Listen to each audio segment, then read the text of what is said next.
Hello and welcome to another audio analysis. In today's video we're taking a look at the track Nightmare by the Australian metalcore band Polaris. This is the second single to be released from their upcoming third album Fatalism, which does land on September 1st, and is also the first single that the band have released since the passing of lead guitarist Ryan Hsu. Despite the struggles the band have been through though over recent times, they've continued to push out their music with this latest single, which will follow on from Inhumane, which they did release a couple of months ago, and are really continuing to build on the foundation they set themselves that they've been working on with past albums, with The Mortal Coil from 2017 and The Death of Me from 2020, which has really seen the band continue to rise in popularity. So will this latest track prove to be a nightmare or a dream? Let's take a look at exactly how it sounds.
What a strong intro we're getting from this track, really bringing in this very cataclysmic sound, the very thick drums that are very pounding, really adding that energy to the song itself, and really just get these swayful guitars that really play around with different melodies, different progressions, and switching up the pace as well already within the first parts of the track to really keep you guessing. It's not being very static, it's a very flowing track that we are seeing from the band, and lyrically we're seeing a lot of power in this opening. I saw the signs, the signal fires that burned atop the hill. It's going to be a very apocalyptical feel to this track, the end of the world almost. It's something we've seen a lot of bands really focus on, this idea of rising tides and violent skies, but we see the things ahead of us, we can see the signals, the signs, but we choose to ignore them, and they really back it up with the last line in the verse with "too sedated to notice." How often do you see a horrible headline but you just brush it off, you choose to ignore it, you don't really pay it that much attention, living with our backs to the wall, defenseless as a rat in a cage. So really showing that we are trapping ourselves in our own prison effectively, almost our own coffin, as we destroy the world, and eventually that will hit the breaking point where we're not able to recover it.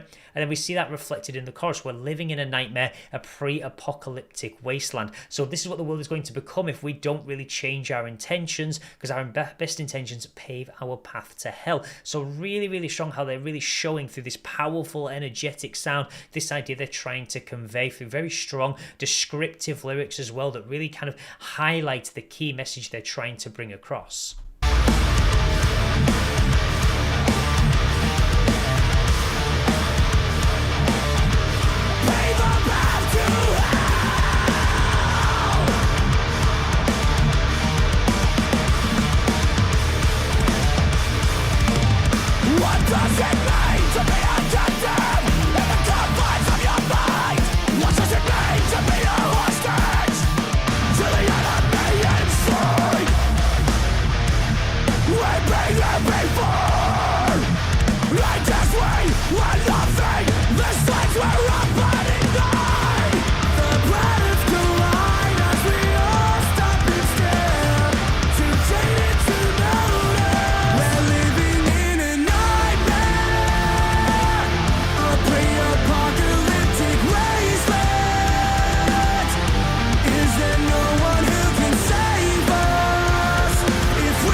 Intentions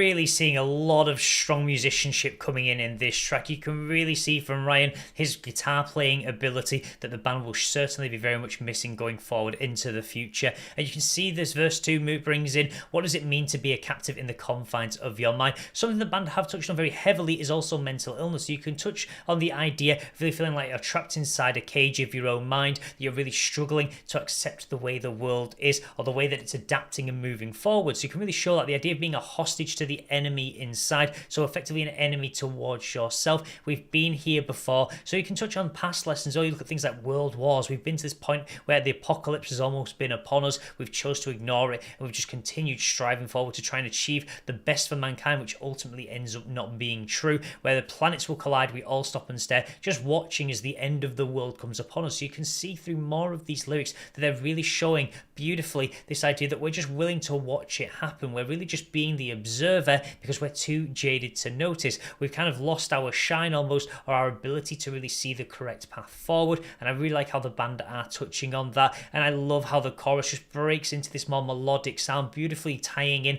the backing vocals and really just showing a lot of strong elements to really give it that inclusiveness, the idea of bringing the world together and working towards a better future by just incorporating lots of these elements that really help to show the inclusiveness. Chaos kills the calm, fingers through my palms. I can't make it stop. Somebody get the chair and fucking wake me up.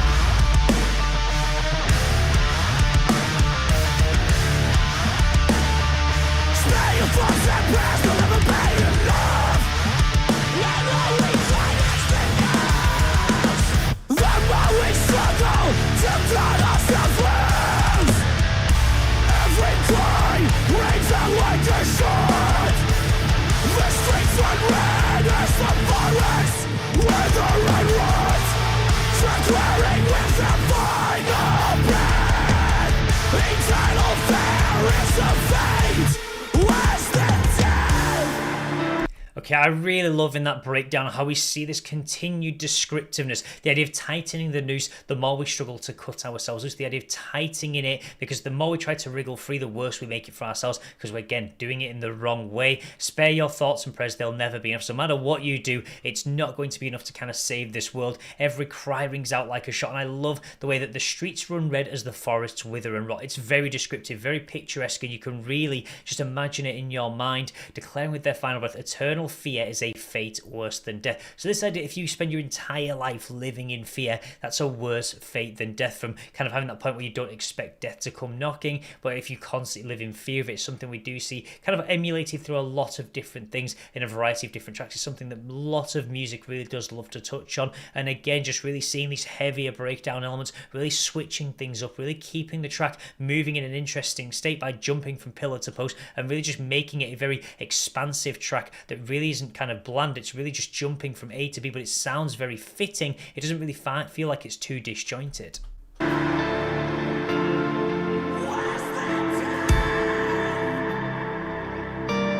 But no one's gonna save us if we won't fucking save ourselves. Our best intentions pay the last with apocalyptic ways, but let's do it.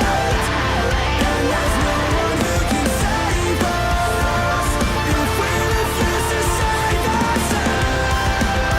Our best intentions pay the last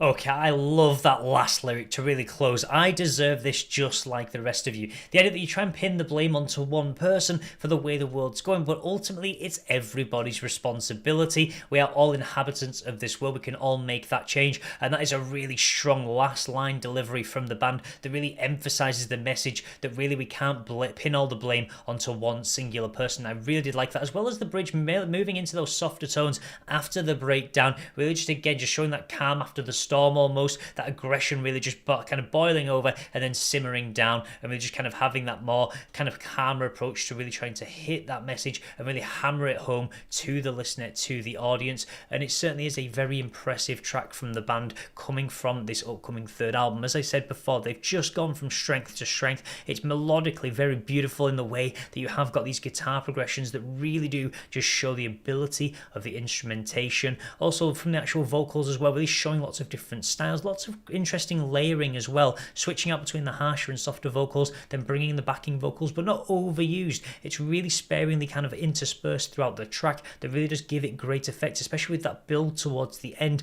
where they kind of threw everything, including the kitchen sink, into the track, but it wasn't like one layer was really trying to outshine the other. It worked really well in perfect harmony, and it certainly is a very impressive track that really does touch on a very serious matter regarding the apocalypse. So that will be everything for today's video, but as always, feel free to let me know your thoughts about this track in the comments section below. Are you super excited to get to hear this Fatalism album when it does release in September? I know I certainly am, looking to hear another addition to the band's discography after two already very impressive albums, but I would certainly love to know your thoughts as well. Also, if you'd like to see more content like this, then please do feel free to subscribe, and I will see you in the next Dojo analysis.